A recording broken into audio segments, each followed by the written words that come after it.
कैसे हो सब? देखो अपना ये डिजिटल आश्रम है। आज प्रोग्राम में जाते थे तो सब नहीं मिल पाते थे, तो स्वामी जी का मन था कि सबसे मिलना है, सबको अलग अलग रूप से देखना भी है, कैसे है, क्या है, कहाँ तक पहुंचे, कुछ मेरी साधना कर रहे हैं नहीं कर रहे हैं, या गुरु जी गुरु माँ के ही भजन गा रहे हैं। तो स्वामी जी ने पूरा सीन ही चेंज कर दिया आज, कि देखता हूँ मैं क्या करते हो, ऐसा मैं सीन क्रिएट करता हूँ। आउट सेशन वालों को मालूम ही नहीं होगा क्यों जूम कर। और तुम लोग को गुरु जी बता रहे हैं कि आउट स्टेशन वालों को तो मालूम ही नहीं क्यों हम चेंज किए वेन्यू। मालूम है क्या? वो राहुल गांधी का पदयात्रा वही होटल के सामने से वो टाइमिंग में उसी टाइम हम एग्जैक्ट गुरु पादुका का गुणगान करने वाले थे, वो राहुल गांधी वही रास्ते से जाएगा, वही टाइमिंग में और वही होटल के सामने से। वो पूरा जाम रहने वाला है रास्ता। तो ऐसा लगा कि स्वामी जी कुछ भी खेल खेल सकते हैं। आज का ही टाइम राहुल गांधी को मिला और वही टाइम पद यात्रा करना है। नहीं तो हम ना, ट्यूसडे सेशन तो होता ही नहीं है ना, थर्सडे होता है। ट्यूसडे कब होता है? हमने ट्यूसडे चेंज किया तो स्वामी जी बोलते हैं देखता हूँ मैं भी क्या नया करता हूँ। बहुत अलग है स्वामी जी का तरीका। लेकिन आज यहाँ शिवा इंद्रा के घर पे है, ऐसा मालूम हुआ कि एक भक्त के लिए गुरु कितना अपना न्योछावर करना चाहता है, उसके फीलिंग्स, उसके ब्लेसिंग्स। शिवा को आज सुबह अर्ली मॉर्निंग वो जब उसके पूजा रूम में स्वामी जी से बातें करता रहता है, वो भी कि स्वामी जी आप क्या क्या कर दिए हमारे लिए, इतना ग्रेटिट्यूड आ रहा था। Shiva you want to share? तो वो शेयर कर रहा था कि, तो स्वामी जी ऐसे पूछ रहे हैं कि और क्या दूं तुमको। तो बोले नहीं, मेरे को तो आप इतना दे दिए कि ऐसा लग रहा है कि अब कोई चीज की जरूरत नहीं है, लेकिन आज मेरे को फील कर रहा है कि आज आप मेरे घर आओगे। उसकी भावना, उसकी फीलिंग, सेशन का जगह चेंज होना, उसके घर में लास्ट मोमेंट डिसाइड हुआ। और आज मैं स्वामी जी का फोटो लेके आई उनके घर में। Unknowingly everything was planned so perfectly by Swami ji, कि भावना अगर शुद्ध है तो कैसे भी पूरी करेगा गुरु। कुछ भी एक्सटेंड तक जाके उसी टाइम पद यात्रा कर देना पूरा। और सब तुम लोग को, ये हैदराबादी वालों को भी तकलीफ ना हो, वो तकलीफ का मैं बोली आज अगर वहां रख लिए ना आप क्वालिटी इनमें, सब साधना करने वाले हैं। हमको भी पद यात्रा करना पड़ेगा और सब भी धीरे धीरे कब पहुंचेंगे नहीं मालूम। तो देखते हैं क्या करते हैं गुरुजी और स्वामी जी का क्या मन है, साधना कराना चाह रहे या नहीं। पद यात्रा करते थे या मेट्रो यात्रा करते थे? मेट्रो यात्रा क्योंकि मेट्रो एकदम उनके होटल के सामने ही रुकती है, मेट्रो स्टेशन।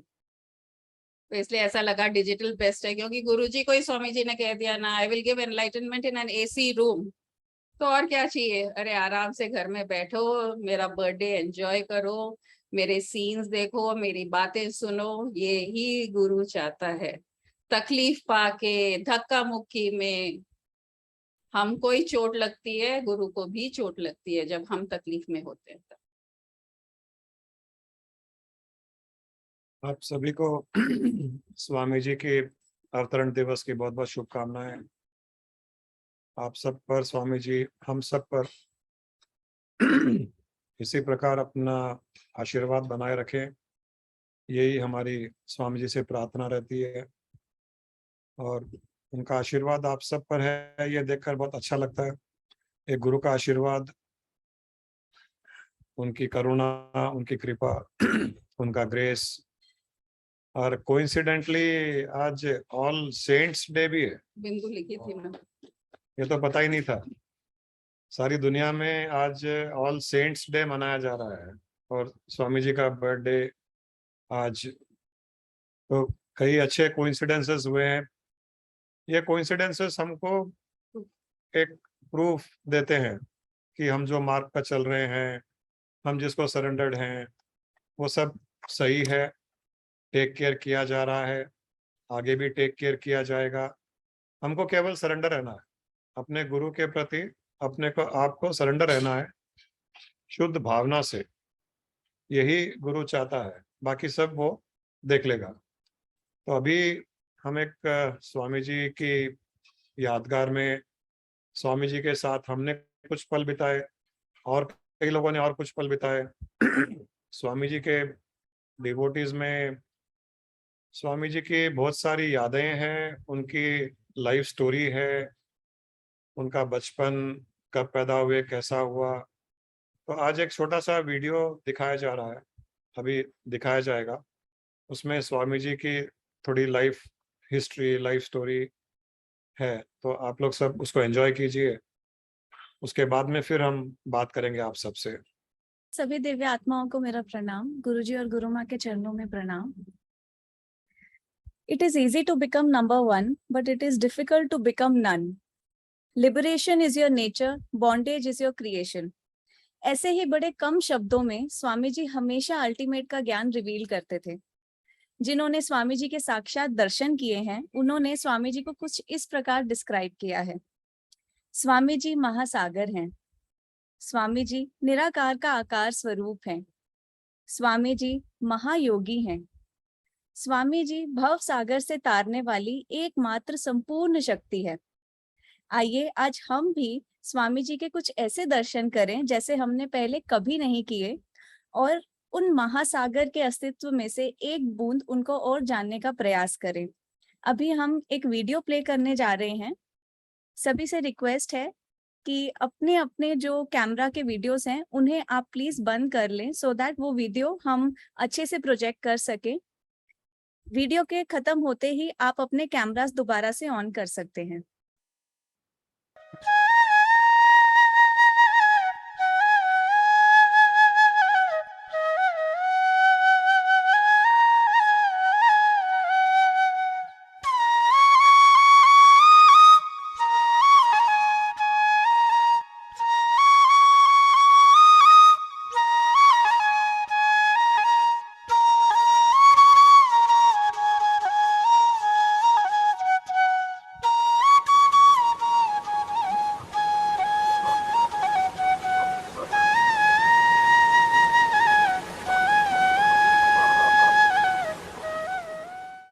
अहं ब्रह्मरूपी ब्रह्मस्वरूपी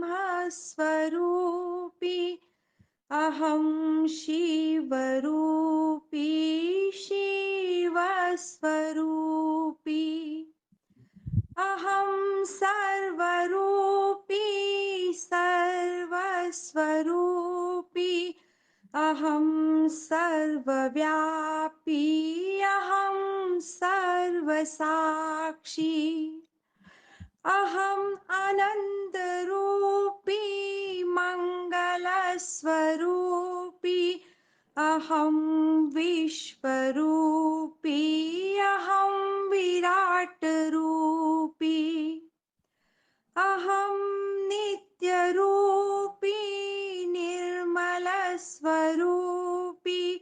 अहं निर्विकल्पी अहं निर्विकारी। यह शब्द श्री पूर्णानंद स्वामी जी ने उस सर्वव्यापी ब्रह्म स्वरूप के लिए लिखे थे जिसमें वे स्वयं स्थित थे। स्वामी जी का जन्म 1 नवंबर 1939 को मदुरई में हुआ था। उनके पिता का नाम श्री सुब्रमण्यम शास्त्री था और माता का नाम श्रीमती पर्वतवर्धिनी था। उनके नाना जी श्री भारती स्वामी जी एक त्रिकाल ज्ञानी थे और उन्हें पता था कि उनकी सुपुत्री पर्वतवर्धिनी जी का विवाह श्री सुब्रमण्य शास्त्री जी के साथ ही होना तय था। एक दिन अचानक भारती स्वामी जी मैलापुर संस्कृत कॉलेज जा पहुंचे। जब वे श्री सुब्रमण्यम शास्त्री जी की कक्षा में गए तो सभी छात्रों ने उनके दिव्य व्यक्तित्व से प्रभावित होकर झुककर उन्हें प्रणाम किया, परंतु एक बालक ने उनके चरणों में आकर उन्हें साष्टांग किया और यही सुब्रमण्यम शास्त्री जी थे।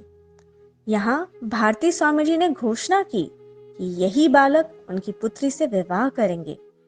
उस समय सुब्रमण्यम शास्त्री जी सिर्फ 18 वर्ष के थे और 1 साल बाद 1925 में जब सुब्रमण्यम शास्त्री जी 19 साल के थे और श्री पर्वतवर्धिनी जी केवल 12 वर्ष की थी, तब वैदिक परंपराओं से उनका विवाह काफी धूमधाम से संपन्न हुआ।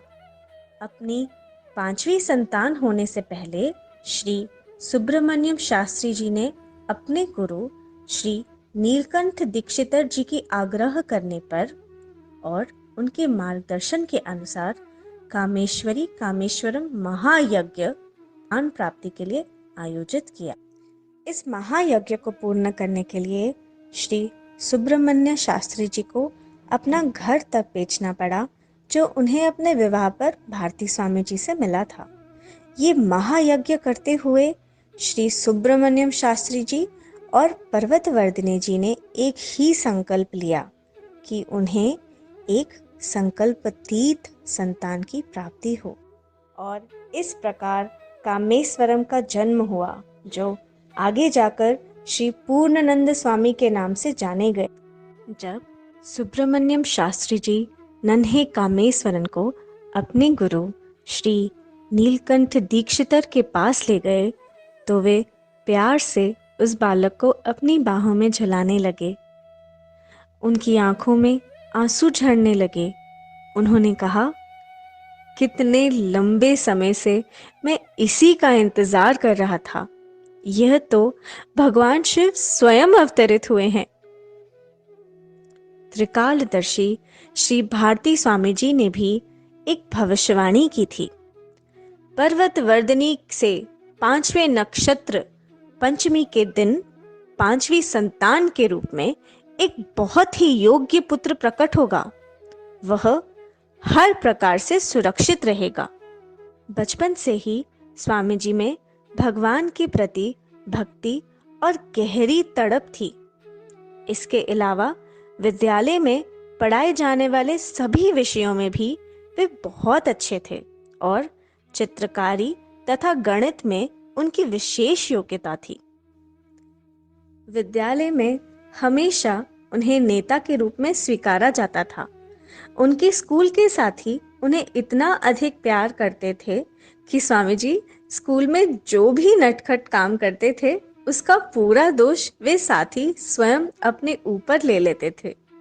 स्वामी जी के पुराण, दर्शन और आध्यात्मिकता के विशाल ज्ञान को उनके बचपन के साथी गहरे गोते लगाकर खूब ग्रहण करते थे।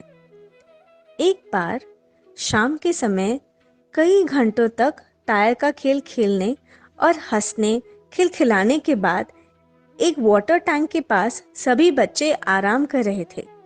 स्वामी जी के दोस्त उन्हें कामी कहकर बुलाते रहते थे, क्योंकि वे उन्हें हमेशा इसी नाम से बुलाते थे। लेकिन उस दिन अचानक कामेश्वरन यानी स्वामी जी के चेहरे के भाव एकदम बदल गए। पश्चिमी घाट की दूर क्षितिज पर स्थित पहाड़ों की सुंदर श्रृंखला की ओर इशारा करते हुए उन्होंने भावपूर्वक कहा, मैं कामी नहीं हूं, मैं निष्कामी हूं, मैं स्वामी हूं। जब मैं बड़ा हो जाऊंगा तब मैं उन पर्वतों पर तपस्या करूंगा। वहां मैं एक झरने के पास की छोटी गुफा में रहूंगा। और उनके यह शब्द सच साबित हुए, क्योंकि आगे चलकर स्वामी जी ने बाण तीर्थम झरने के पास स्थित वर्ण गुफा में घोर तपस्या की और उन्हें अपने गुरु श्री रखाड़ी बाबा द्वारा आत्मा साक्षात्कार भी वहीं पाया। स्वामी जी के बचपन की एक और घटना काफी दिलचस्प है, जो स्वामी जी के परमात्मा प्राप्ति की प्रति दृढ़ निश्चय और संकल्प का प्रमाण देती है। एक दिन स्वामी जी खूब अच्छी तरह से तैयार होकर, नए कपड़े पहनकर, बालों में तेल, माथे पर कुमकुम लगाकर घर के आंगन में ठहरे अपने मित्रों की राह देख रहे थे। सब साथियों ने मिलकर सिनेमा जाने की योजना बनाई थी और उन दिनों सिनेमा देखना एक बहुत बड़ी बात थी। जब स्वामी जी अपने मित्रों का इंतजार कर रहे थे, तभी उनके घर के बाहर एक टांगा आकर रुका, जिसमें से उनके नाना जी श्री भारती स्वामी जी उतरे। अपने नवासे को इतना तैयार हुआ देखकर भारती स्वामी जी ने उनसे पूछा कि वह कहाँ जा रहे हैं। इस पर स्वामी जी ने अपने नाना जी को बताया कि वो ट्रेन लेकर पास के शहर में सिनेमा देखने जा रहे हैं। यह सुनकर श्री भारती स्वामी ने गंभीरता से कहा कि यदि स्वामी जी ने ट्रेन पकड़कर फिल्म देखने की इतनी तैयारी की है तो आगे स्वामी जी को और कितनी तैयारी करनी होगी उस ट्रेन को पकड़ने के लिए जो स्वामी जी को दिव्य माँ के पास ले जाएगी। यह सुनते ही अचानक स्वामी जी का सभी विषयों से मन उठ गया सिवाय उस दिव्य माँ के। वो एकाएक आंगन से घर की तरफ गए, अपने कपड़े बदले और गहरे ध्यान में बैठ गए। ऐसी अनोखी लगन स्वामी जी के माता पिता की देन थी। स्वामी जी बचपन से ही अपने माता पिता का बहुत आदर करते थे। वे अपने पिता को एक गुरु का सम्मान देते थे। अपने पिता के निर्देशन में स्वामी जी ने ध्यान की गूढ़ विधियों, योग, प्राणायाम और जप को सीख लिया। ठंड के दिनों में भी सवेरे जल्दी उठकर अभ्यास करने से वे कभी नहीं चूकते थे।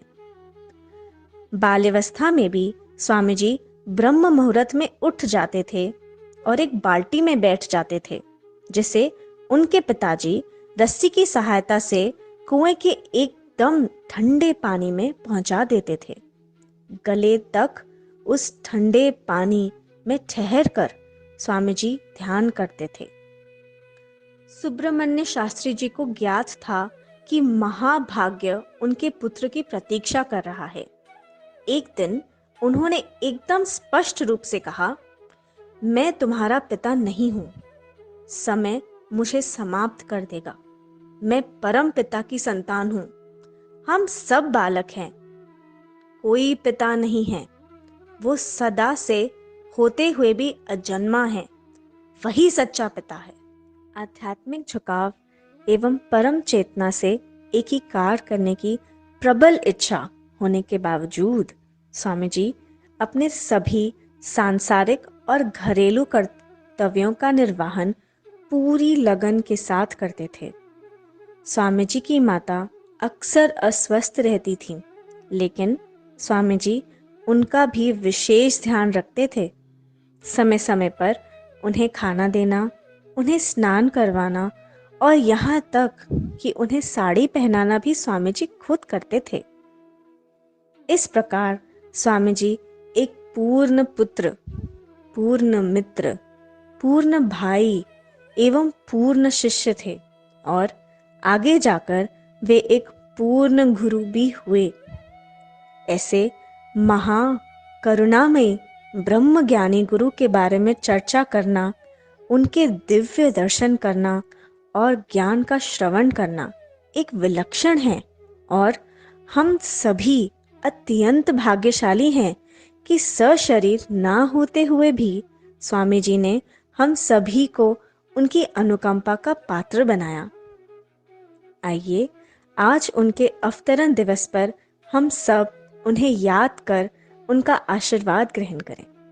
मच्छंकर रूप गुरो कामित वितरण लोक गुरो श्रीमत् शंकर रूप गुरो कामित वितरण लोक गुरो विबुधा प्रादित लोक गुरो अमुद मदांत सुदीप गुरो विबुधा प्रादित लोक गुरो अमुद मदांत सुदीप गुरो कलिमादित संत्राद गुरो स्थापित षण्मत सार गुरो कलिमादित संत्राद गुरो स्थापित षण्मत सार गुरो जय जय जय ज्ञानानंद गुरो जय शुभ मंगल लोक गुरो जय जय जय पूर्णानंद गुरो जय शुभ मंगल जगत गुरो जय जय जय पूर्णानंद गुरो जय शुभ मंगल जगत गुरो जय शुभ मंगल जगत गुरो जय शुभ मंगल जगत गुरु। सबसे रिक्वेस्ट है कि अपना वीडियो प्लीज ऑन कर लें। अब आप अपना वीडियो ऑन कर सकते हैं और अभी हम स्वामी जी के अवतरण दिवस का केक कट करने जा रहे हैं।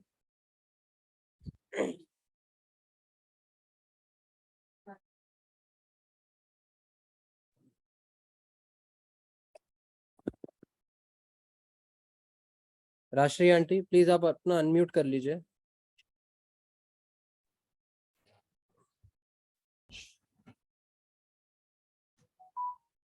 बार बार दिन ये आए, बार बार दिल ये गाए, बार बार दिन ये आए, बार बार दिल ये गाए, तुम जियो हजारों साल, ये हमारी है आरज़ू।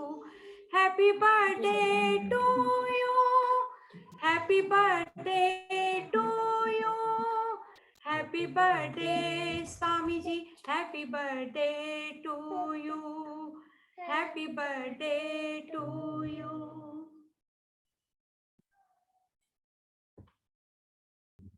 कैसा लगा क्लिपिंग स्वामी जी का? बहुत अच्छा लग रहा था ना, ऐसा लग रहा था कि एक्चुअल में हम वही हैं, पूरा जब सुन रहे हैं देख रहे हैं उसको तो फील वही आ रहा था। आवाज आ रही है सबको? अभी जो शुरू में ज्ञानदीप ने कहा कि स्वामी जी शॉर्ट सेंटेंसेस में कुछ ना कुछ ज्ञान दे देते थे। एक बार हम गौशाला में बैठे थे वहां आश्रम में पीछे, इतने में कोई मिलने आया स्वामी जी से। हम बैठे हुए हैं, ज्ञान चल रहा है, स्वामी जी से मिलने आए। 2 जने थे, हस्बैंड वाइफ थे। तो हस्बैंड आते ही एक फुल साष्टांग करके बैठ के, स्वामी जी आप ही सब कुछ हैं, आप इतना करते हो हमारे लिए, स्वामी जी आपके अलावा तो हमको और कुछ दिखता ही नहीं है। अरे स्वामी जी मैं जो भी करता हूँ ऐसा लगता है कि आप ही मेरे से करवा रहे हैं। मैं जो अभी इतना पैसा कमा रहा हूँ, मैं जो ये कर रहा हूँ, मैं जो पाठ कर रहा हूँ, मैं जो पूजा कर रहा हूँ, बोलता जा रहा है, इतना भावना से बोल रहा है और आंखों से आंसू भी निकल रहे हैं उसके। हम लोग वहां बैठ के सोच रहे हैं अरे हमको तो कुछ भी फीलिंग नहीं है स्वामी जी के लिए। ऐसे ये जितना बखान कर रहा है, इतनी बातें बता रहा है स्वामी जी को बढ़ा चढ़ा के, हम तो 0% भी नहीं है। ऐसा लग रहा था कि हम माइनस में हैं। तो हम एकदम दुखी होके उदास होके बैठे हुए थे स्वामी जी के पास और उसका गुणगान सुन रहे थे। थोड़ी देर बाद वो उठ के चला गया। तब स्वामी जी हमसे क्या कह रहे हैं, यू मे बी एग्जैगरेटिंग, कह रहे you may be exaggerating but I know your exact rating। ऐसा एक हथौड़ा मारा, you may be exaggerating but I know your exact rating। तब जाके दिल को तसल्ली हो, या हमारा एग्जैक्ट रेटिंग स्वामी जी को मालूम है। लेकिन कितना 2 वर्ड्स में ही पूरा एक ज्ञान, इतना बड़ा ज्ञान मिल गया कि एग्जैजरेटिंग इंग्लिश वर्ड है। हिंदी में यही समझ लो कि जो चीज नहीं है उसको बहुत ज्यादा हम बढ़ा चढ़ा के कहते हैं, कोई सिचुएशन को, कोई एक्शन को, या खुद को ही। मैं ऐसा हूं, मैं वैसा हूं, जो कि होंगे नहीं हम, लेकिन लोगों के सामने हम अपना एक दिखाना चाहते हैं, मैं ये करता हूँ, मैं योगा इतना करता हूँ, मैं जिम जाता हूँ, मैं पैसे इतने कमाता हूँ, मैं यहाँ घूमने गया। हर जगह एग्जैजरेटिंग, कि ज्यादा खुद का बखान करना, एग्जैजरेटिंग। लेकिन हमें खुद को मालूम है कि हमारी एग्जैक्ट रेटिंग क्या है। हमको मालूम है कि ये जो हम बोल रहे हैं वो एक खाली लोगों को दिखावा के लिए है, लेकिन हम एग्जैक्टली मालूम है कि हम तो कुछ भी नहीं है। जो बोल रहे हैं उसका 5% भी हो जाए तो बहुत बड़ी बात है। और कई बार हम माओ को भी मालूम पड़ता है बच्चों का। कभी बच्चा आता है हमारे सामने, वो कुछ तो भी नखरे करता है, मम्मी पेट दुख रहा है, मम्मी सिर दुख रहा है, मम्मी पाँव बहुत दुख रहे हैं। कुछ भी काम जब बच्चे को कहते हैं ना तो ये काम कर ले बेटा, अरे पाँव बहुत दुख रहे हैं, थक गया मैं। तो माँ को मालूम है वो एग्जैजरेटिंग कर रहा है। अभी उसके पसंद का कुछ बोल दो वो भाग के कर लेगा। मैं तो देखती हूँ घर में ज्योति बोलती है, अरे निर्वाण अभी तो तेरा पाँव दुख रहा था, अभी तो थका हुआ था, और अभी तो गेम खेलना शुरू कर दिया, साइकिल चलाना शुरू कर दिया। तो हर कोई को मालूम है एग्जैजरेटिंग कहाँ होता है और एग्जैक्ट रेटिंग कहाँ होता है। तो स्वामी जी भी हमको ये बताना चाह रहे थे कि एग्जैक्ट रेटिंग दुनिया में मालूम पड़ता है सबको, लेकिन स्वामी जी भी गुरु होते हुए स्पिरिचुअली भी हमको एग्जैक्टली माप सकते हैं। अलग अलग लोगों को अलग अलग तरीके से माप सकते हैं। गुरु के सामने गुरु की प्रशंसा या खुद की प्रशंसा इतना नहीं करना कि वो एग्जैजरेटिंग सीन क्रिएट हो जाए। अरे ऐसा होता है क्या? स्वामी जी को भी मालूम कि जो भी वो बोल के गया वो कुछ नहीं था, वो खाली मेरे को खुश देखना चाहता था, खुद का बखान करके, खुद को एक ईगो सेटिस्फाई करके खुद भी खुश हो गया और मेरे को खुश करना चाहता है। लेकिन तुम लोग दोनों दुखी मत हो, मैं तुम्हारी एग्जैक्ट रेटिंग जानता हूँ और उसकी भी एग्जैक्ट रेटिंग मुझे मालूम है। तो है ना, ये सब चीजों में मत पड़ो। तो वो एक सेंटेंस ऐसा स्ट्राइक हुआ माइंड में। ये सब शुरू की बातें हैं, जब हम स्वामी जी के पास नए नए जाते थे, जब तक हम समझ रहे थे कि क्या करना चाहिए क्या नहीं एक सन्यासी के सामने, क्योंकि मामा जी तो घर के जैसे थे तो हम तो नॉर्मल रहते थे उनके साथ। तो गुरु के सामने कभी भी हम हमारे प्रॉब्लम शेयर कर सकते हैं, हमारे वीकनेसेस शेयर कर सकते हैं, उससे गुरु ज्यादा खुश होता है। न कि खुद की बड़ाई करना, मैं ये करके आया, मैं वैसा करके आया, मैं ये पाठ कर लिया। दूसरे दिन फिर एक लेसन मिला हमको, एक और आदमी आया। दूसरे दिन जब हम आश्रम में रुके हुए थे तब एक और आदमी आया, उसका स्टोरी लाइन अलग। स्वामी जी स्वामी जी। स्वामी जी बोले क्या हुआ बे? इंग्लिश में बात कर, what happened? Swami ji I had a dream. अच्छा, you had a dream? Goddess came to give me blessings. Which goddess? She was like this, she was like that. इतना बखान करता जा रहा है कि देखो मैं कितना इम्पोर्टेंट हूँ, कि माँ के दर्शन मुझे सपने में हुए और आप भी आके मुझे इतना ज्ञान दिए, ऐसा दिए वैसा दिए। स्वामी जी उसके जाने के बाद भी he was exaggerating. I know his exact rating. तो बस वो माइंड में दूसरे दिन भी बैठ गया कि हमको दिखावा करना नहीं है, न जताना है, न बताना है। जहां तक हो सके खुद को छोटा करके रहो, हम्बल होके रहो और इतना एक गुरु के प्रति सरेंडर्ड रहो। गुरु हमको समझता है और हमें ना भी नहीं करता है। ये भी देखो बड़ी बात, जब हम एग्जैजरेटिंग करते हैं ना, गुरु तो अरे वाह बहुत अच्छा बहुत अच्छा, अच्छा ऐसा हुआ क्या? स्वामी जी तो फुल एक्शंस के साथ, oh so good yo, so you are so, you have established there, ऐसे अलग अलग तरीके से उसको चढ़ाते थे। तो ऐसा लगता था जब Swami ji you know he is exaggerating, why are you not showing him his exact rating? तो स्वामी जी बोलते थे नहीं, गुरु उसमें नहीं फंसना चाहता। गुरु को मालूम है ये इंटेलेक्ट से कर रहा है और मेरे को उनको इंटेलेक्ट से परे भावना में लेके जाना है। तो मैं अगर ऐसे ही हर चीज में उनको टोका टाकी करूंगा तो वो आगे कैसे बढ़ेंगे? तो ठीक है भाई, तुम तुम्हारा करते रहो एग्जैजरेटिंग, मैं तुम्हारा एग्जैक्ट रेटिंग करते करते तुमको वहां तक पहुंचा दूंगा। तो गुरु कभी भी पॉइंट आउट नहीं करता है कि तुम ये गलत हो, तुम्हारे एक्शंस ऐसे गलत थे, तुम ये क्यों किए। वो हमारा एग्जैक्ट रेटिंग कभी नहीं बताता है, क्योंकि उस एग्जैक्ट रेटिंग का तो सबको मालूम है वो हर जगह एक जैसा ही है। और ये सब तो एक्शंस है ना, इसके बिना मिर्च मसाला लाइफ में कहाँ से आएगा? हम तू मैं कहाँ से करेंगे और लाइफ को कैसे एंजॉय कर पाएंगे? तो ये एक सेंटेंस, स्वामी जी के ऐसे बहुत सारे कोट्स हैं, अलग अलग तरीके से हमको इसका ज्ञान मिलता जाता था। ये जो गुरु माँ ने बात कही इसमें बहुत बड़ा लेसन है। संसार में हमको भी पता है कि कौन एग्जैजरेट कर रहा है और उसकी एग्जैक्ट रेटिंग हमको भी पता है।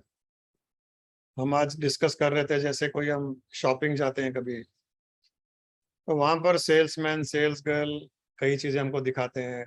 कोई लेडी जाती है तो उसको एक ड्रेस दिखाती है, साड़ी दिखाती है, मैम आपके ऊपर बहुत सूट कर रहा है, बहुत अच्छा लग रहा है, इसमें आप खिल के लग रहे हो, ऐसे वैसे, ये एक डिजाइनर की कॉपी की हुई है। अच्छा कस्टमर होता है, उसको अप्रिसिएशन तो अच्छा लगता है, लेकिन उसको एग्जैक्ट रेटिंग भी पता है उसको कि ये बेचने की कोशिश कर रहा है, ये मुझ पर इतना अच्छा लग रहा है या नहीं लग रहा है, ये अपना सेल्फिश इंटरेस्ट पूरा कर रहा है, ये उस चीज को बेचने की कोशिश कर रहा है। तो हमको भी हमारी एरिया में, हमारे विषयों में हमको भी पता है कि कौन एग्जैजरेट कर रहा है, और उसकी एग्जैक्ट रेटिंग भी हमको पता है। बच्चों के बारे में पता है, पति के बारे में हमको पता है। पति कई पति होते हैं, पत्नी को खुश करने के लिए, वाह क्या लग रही हो, ऐसी हो वैसी हो, आज तो एकदम परी लग रही हो, जैकलिन लग रही हो। हमारे पास हैं ऐसे लोग आसपास। उनके पति जब ऐसा कहते हैं तो पत्नी को पता है कि ये एग्जैजरेट कर रहा है, और पत्नी को उसकी एग्जैक्ट रेटिंग भी पता है, क्योंकि वो रोज की चीज नहीं है, वो रोज होने वाली चीज नहीं है। तो ये जो एग्जैजरेट करते हैं हम हम अपने आप को मूर्ख बनाते हैं। हम सोचते हैं कि हम दूसरे को मूर्ख बना रहे हैं, उसको खुश कर रहे हैं। अप्रिसिएशन करना अच्छी चीज है, लेकिन वो हमारी नेचर में अगर हो, और हम उतनी करते हैं जितनी हमारी नेचर में हो, तो सामने वाले को पता चलता है कि ये जेन्युइन अप्रिसिएशन है।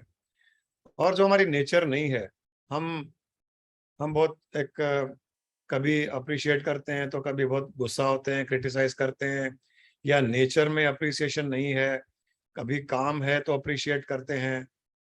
तो हम किसी को मूर्ख नहीं बना सकते हैं, हम अपने आप को ही मूर्ख बना रहे हैं, अपने आप को ऐसा एग्जैजरेट कर करके। न तो अपनी किसी स्थिति को एग्जैजरेट करना चाहिए। कभी भी गुरु के पास जाकर के, मुझे ऐसा अनुभव हुआ, मुझे वैसा अनुभव हुआ, अनुभव शेयर करना चाहिए, एक्सपीरियंसेस शेयर करने चाहिए, लेकिन शेयर करने के पश्चात हमको उन्हें पूछना चाहिए कि ये एक्सपीरियंस क्या था।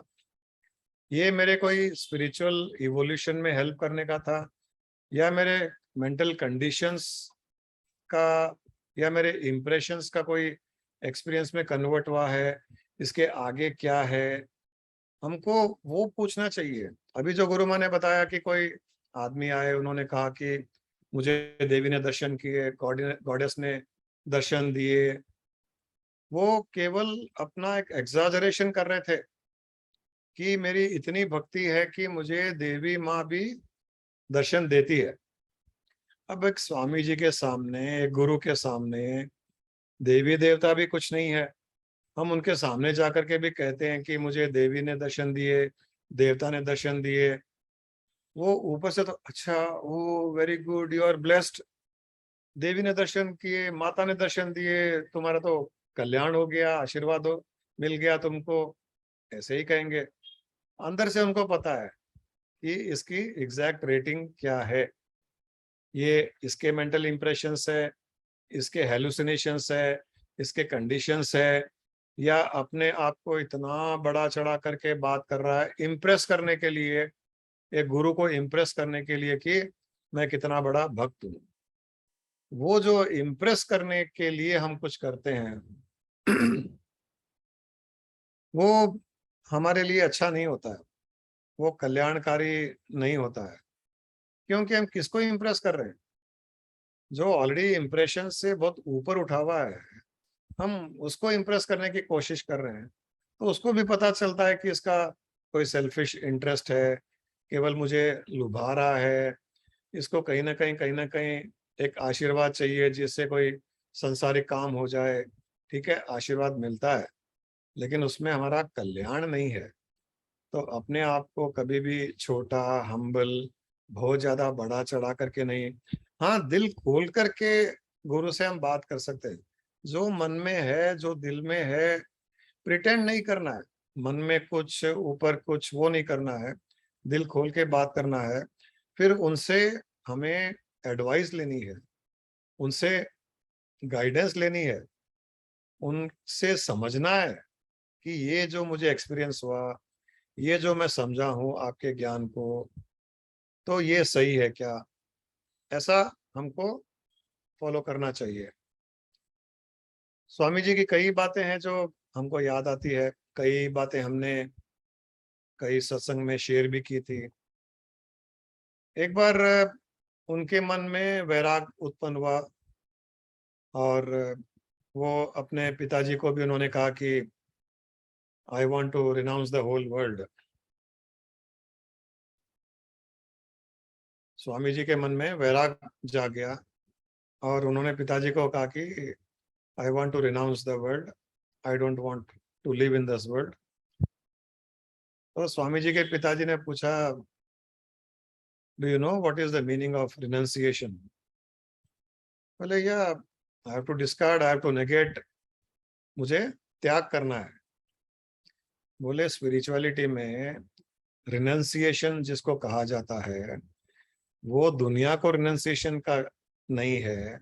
It is not about renouncing the world, it is not about renouncing the material objects, it is about renouncing the ignorance. अगर त्याग करना है तो अपनी अज्ञानता का त्याग करो, अपने परिवार का त्याग मत करो, संसार का त्याग मत करो। किसी भी संसारिक वस्तुओं का त्याग करना त्याग नहीं है, क्योंकि वो त्याग भी कर लेंगे तो भी वो मन में तो रहेंगे, उसकी छवि मन में रहेगी। जब एक कोई शिष्य अपने गुरु से कह रहा था कि मैं सब संसार छोड़ करके मैं जंगल में पहाड़ों में ध्यान करने,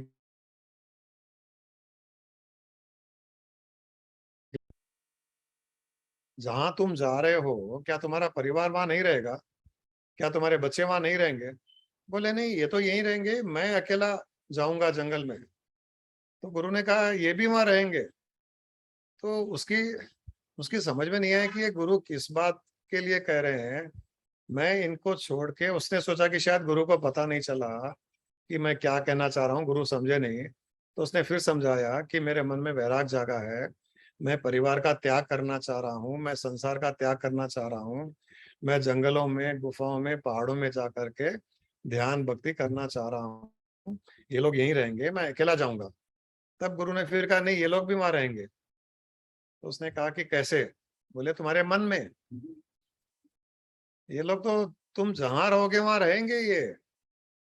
तो तुम अगर त्याग करना है तो मन में त्याग करो, रिनाउंस द इग्नोरेंस, अज्ञानता को त्याग करो। ये कौन है, इस उस अज्ञानता को त्याग करो। ये संसार क्या है, उस अज्ञानता को त्याग करो। संसार को त्याग मत करो, संसार में छुपी हुई अज्ञानता को त्याग करो। संसार में छुपा हुआ जो माया है उसको त्याग करो। तो एक रिनाउंसिएशन का भी एक जो मीनिंग निकला, इतना सटीक, इतना एप्ट किसी भी साधक के लिए, कि हमको कुछ भी त्याग नहीं करना है। त्याग वो करना है जो हमारी अज्ञानता में छुपा हुआ है, उस चीज को त्याग करना है। और जैसे ही वो अज्ञानता ने त्याग की कि ये संसार संसार है, परिवार परिवार है, उस अज्ञानता को त्याग किया और उसके पीछे से ज्ञान प्रकट हो गया कि संसार ब्रह्म से उत्पन्न हुआ है, परिवार भी ब्रह्म से उत्पन्न हुआ है, ये भी ब्रह्म है, सारा संसार ब्रह्म स्वरूप है। अब जब सारा संसार ब्रह्म स्वरूप दिखने लग जाएगा, तब उस ब्रह्म स्वरूप संसार को त्याग करके कहाँ जाएंगे? ऐसी कोई जगह ही नहीं होगी जहां पर हम जा पाएंगे जहां पर ब्रह्म नहीं होगा। जंगल में जंगल ब्रह्म स्वरूप होगा, गुफा में गुफा,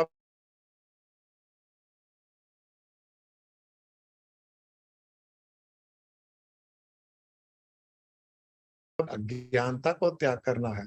और अज्ञानता का त्याग केवल और केवल गुरु के चरणों में बैठकर ज्ञान के द्वारा ही संभव है। न ध्यान के द्वारा अज्ञानता का त्याग हो सकता है, न कोई योग के द्वारा अज्ञानता का त्याग हो सकता है, न किसी भजन कीर्तन के द्वारा अज्ञानता का त्याग हो सकता है। अज्ञानता का त्याग ज्ञान के द्वारा ही संभव है। और गुरु तो ज्ञान का भंडार होता है, तो वहीं पर अज्ञानता का त्याग हो सकता है। हम पूजा पाठ ध्यान भजन भी जो कर रहे हैं वो भी तो अज्ञानता ही है, वो भी अज्ञानता है। जब ध्यान भी कर रहे हैं तो भी कहीं ना कहीं अज्ञानता ही है। गुरु के ज्ञान मिलने के पश्चात जो ध्यान किया जाता है वो ज्ञान, वो ध्यान है। अपने आप में बिना ज्ञान के, बिना संसार को ब्रह्म स्वरूप जाने, अपनी चेतना को ब्रह्म स्वरूप जाने बिना, मन को जाने बिना, अपने शरीर को जाने बिना कुछ भी करेंगे हम, वो अज्ञान स्वरूप ही होगा वो।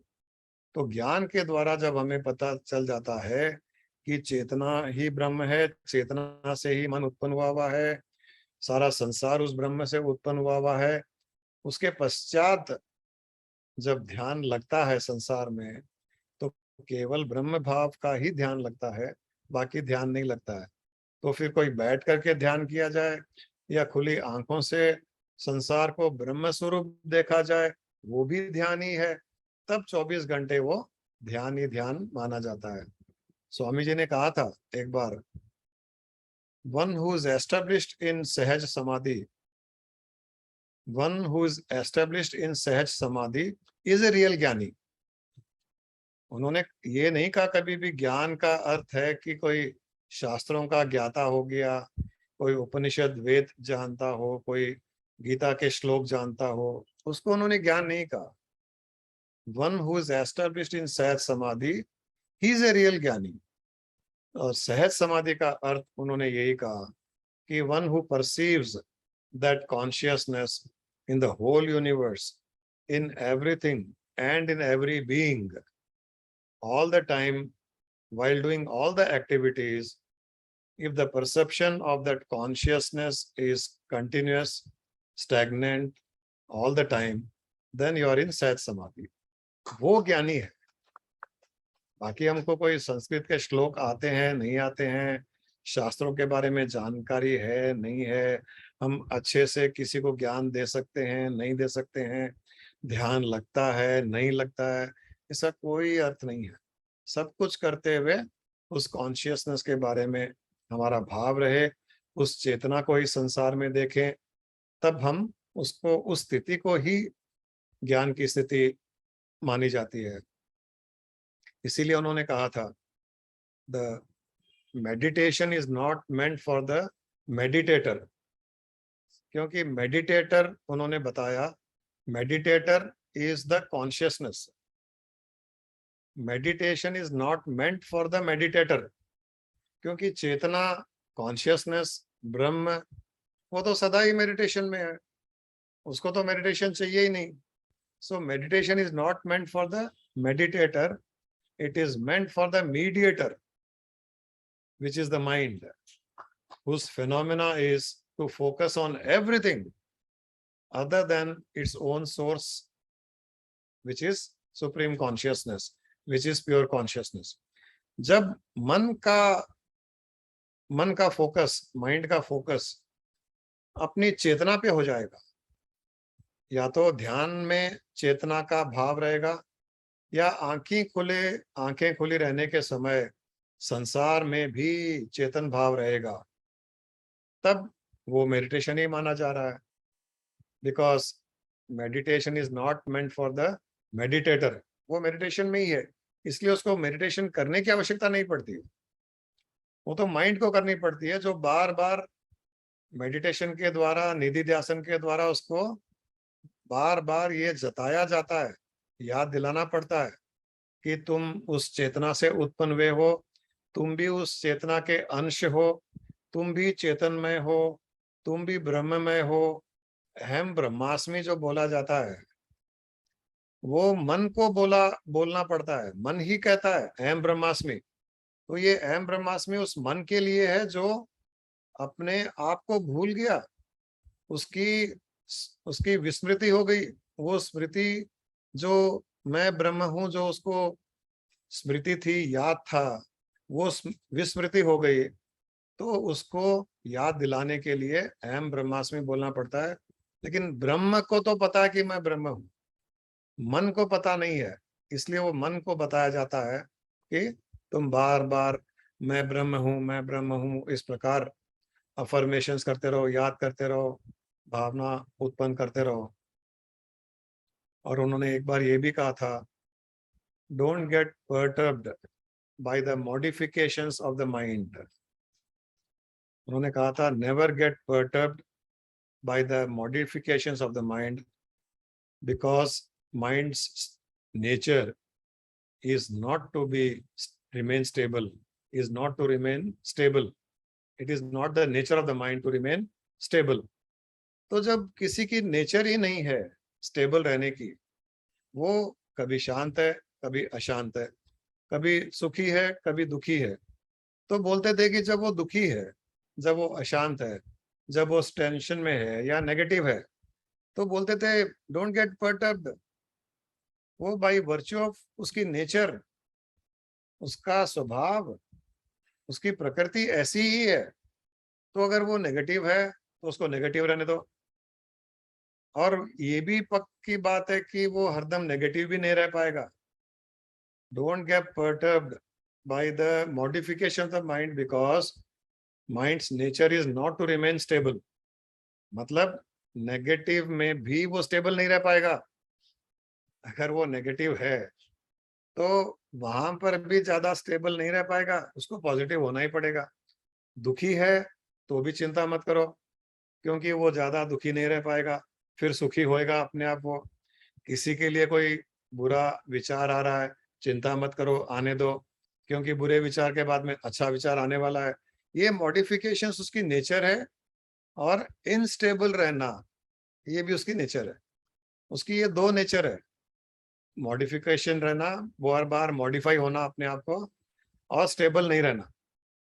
जब उसकी नेचर है तो हम माइंड पर इतना फोकस क्यों करें? जब जब माइंड कुछ अच्छी बात बता रहा है, शांत है, प्रेम उत्पन्न हो रहा है, सबसे प्यार कर रहा है, तो उसको एंजॉय कर लो, खुश रहो। वो कह रहा है इसको प्यार करो, प्यार कर लो। वो कह रहा है इसको हक करो, हक कर लो। वो कह रहा है इसको अप्रिशिएट करो, अप्रिशिएट कर लो। ये पता होना चाहिए कि कुछ समय के बाद में एक मॉडिफिकेशन होने वाला है उसकी इंस्टेबिलिटी के कारण। और उसके बाद में बोलेगा इसको गुस्सा करो, तब बोलो मैं तो नहीं करूंगा। नेगेटिव सोचेगा, सोचने दो, ध्यान मत दो। उस नेगेटिविटी पर ध्यान मत दीजिए कि वो नेगेटिव सही है, नहीं। नेगेटिविटी सही गलत माइंड के लिए कुछ नहीं है। वो बेसिकली बोर हो जाता है एक एक तरह के स्टेबिलिटी में रहने से, तो वो मॉडिफाई होता है अपने आप। जैसे हमारा शरीर है, हमारा शरीर 24 घंटे सो नहीं पाएगा, और हमारा शरीर 24 घंटे जाग भी नहीं पाएगा। हमारा शरीर ऐसा बना हुआ है कि हम 24 घंटे खाना भी नहीं खाएंगे, और 24 घंटे भूखे भी नहीं रह पाते। हमारी बॉडी बनी ही ऐसी है कि हम खाना खाएंगे तो 6-8 घंटे के बाद में भूख लगेगी। हम सोएंगे 8 घंटे, 12 घंटे सो जाइए, उसके बाद में उठना पड़ेगा। 12 घंटे 15 घंटे जगे हुए रहिए, फिर सोना पड़ेगा। बॉडी में भी नेचर है मॉडिफाई करने की, और स्टेबल नहीं रहता है। अब जैसे कोई सो रहा है, कोई कोई सो रहा है हमारे घर में, कोई बच्चा सो रहा है या कोई आदमी सो रहा है।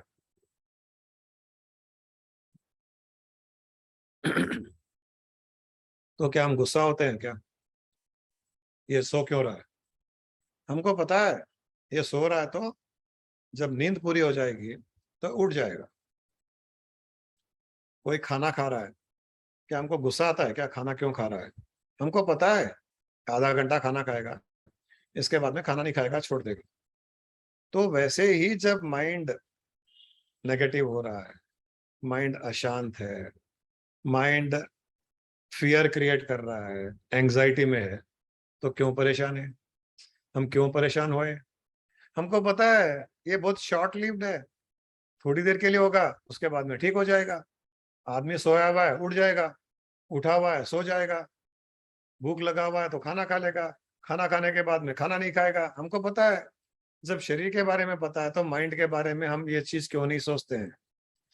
इसके लिए आज के बाद में ये स्वामी जी का कोट अगर जीवन में उतार लें कि माइंड की मॉडिफिकेशंस और उसकी इंस्टेबिलिटी के कारण वो जभी भी नेगेटिव होता है, फियरफुल होता है, एंजाइटी होता है, डोंट गेट पर्टर्ब्ड। चिंता मत करना, उसके बारे में ज्यादा सोचना नहीं, उसको छोड़ दो, उसको सोने दो, उसको भागने दो। अभी कोई हम किसी को भागता हुआ देख रहे हैं या हमारा बच्चा ही भाग रहा है, तो हम उसको थोड़ी रोकते हैं।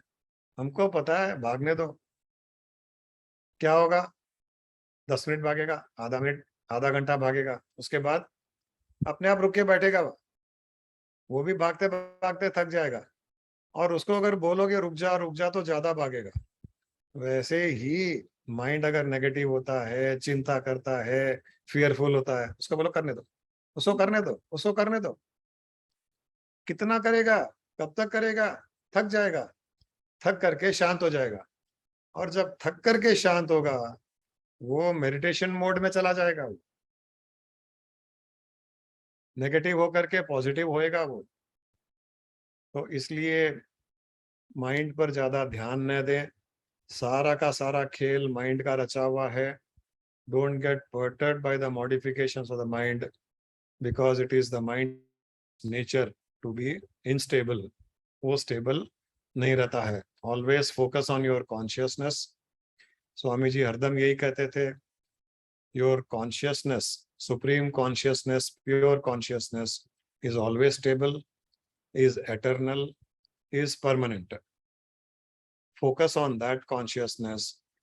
बाकी चीजों पर फोकस करो तो उसमें भी उसी चेतना को देखो, तब सारा संसार चेतनमय हो जाएगा, सारा संसार परमात्मा रूप हो जाएगा, सारा संसार ब्रह्म रूप हो जाएगा।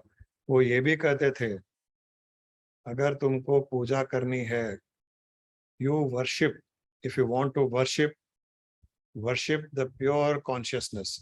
If you worship the pure consciousness, the whole universe gets worshipped. If you worship pure consciousness, the whole universe gets worshipped. And if you worship one particular form, then only that particular form, that one particular devta gets worshipped. तो दोनों में कौन सा अच्छा है? एक देवता को, एक देवी के एक आकार की पूजा करें, या चेतना की पूजा कर करके सारी सृष्टि की पूजा कर लें? और सारी सृष्टि में केवल देवी देवता नहीं आते हैं। सारी सृष्टि की पूजा का अर्थ है जब हम उस कॉन्शियसनेस को वर्शिप करते हैं, उसकी चेतना की पूजा करते हैं, तब सृष्टि में जितने भी जीव हैं, मनुष्य हो, 84 लाख योनियों में हो, शरीरधारी हो नहीं हो, जितने देवी देवता हैं, जितने असुर हैं, जितने दुश्मन हैं, जितने दोस्त हैं, जितने परिवार के सदस्य हैं, जिनके साथ में कर्मों का रिश्ता रहा हुआ है, जिनके साथ में नहीं रहा हुआ है, जिनके साथ में होने वाला है, उन सब की पूजा हो जाती है अगर हम चेतना की पूजा करते हैं तो। क्या एक जबरदस्त सीक्रेट, अमेजिंग सीक्रेट है। Worship the pure consciousness, the whole universe gets worshipped. और इस तरीके से दुश्मनियां खत्म हो जाती है, स्ट्रेस खत्म हो जाता है, कॉस्मोस की भी वर्शिप हो जाती है। कॉस्मोस की वर्शिप होएगी तो कॉस्मिक फोर्सेस हमारा काम करेंगे, संसार में सुख रहेंगे, परिवार में सुखी रहेंगे, संसारिक काम भी अपने आप होते जाएंगे, आध्यात्मिक उन्नति होती जाएगी, क्योंकि हम चेतना का वर्शिप कर रहे हैं, उसकी पूजा पाठ कर रहे हैं। तो ये कुछ बातें आप सबसे शेयर करनी थी। स्वामी जी बहुत बड़े महान संत, हम लोग बहुत लकी हैं कि इस काल में, इस समय में हम लोग भी संसार में हैं। जब स्वामी जी थे, आप लोग कई लोग उनसे मिले नहीं है, लेकिन समय तो वही है, समय तो वही है जब वो थे और हम भी हैं, उतना काफी है। एक संत के रहने के समय अगर हम रहे, हम चाहे उनसे न भी मिले, लेकिन उस काल में, उस समय में भी अगर हम रहे,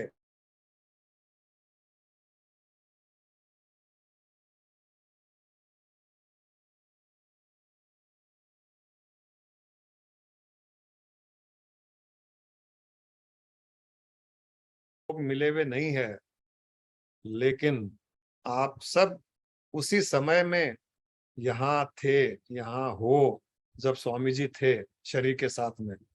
ये एक ही बहुत बड़ा प्रूफ है कि हम कितने भाग्यशाली हैं। उनका आशीर्वाद सब पर बना रहे, हम स्वामी जी से यही प्रार्थना करते हैं। आप सब खुश रहें, सुखी रहें, अपनी आध्यात्मिक उन्नति करते रहें, अंत में मुक्ति, मोक्ष, आनंद की प्राप्ति, जिसको जो चाहिए वो सब प्राप्त हो, यही स्वामी जी से हम प्रार्थना करते हैं। तो इसी प्रार्थना के साथ में आज का सेशन समाप्त करते हैं। आप सब खुश रहिए और बहुत जल्दी ऋषिकेश में मिलते हैं। जो लोग ऋषिकेश आ रहे हैं, वहाँ तो मस्ती मस्ती है, आध्यात्मिक मस्ती है, हर प्रकार की मस्ती है। So looking forward to meet you all at Rishikesh. बहुत जल्दी मुलाकात होगी आप सबसे। See you, bye bye.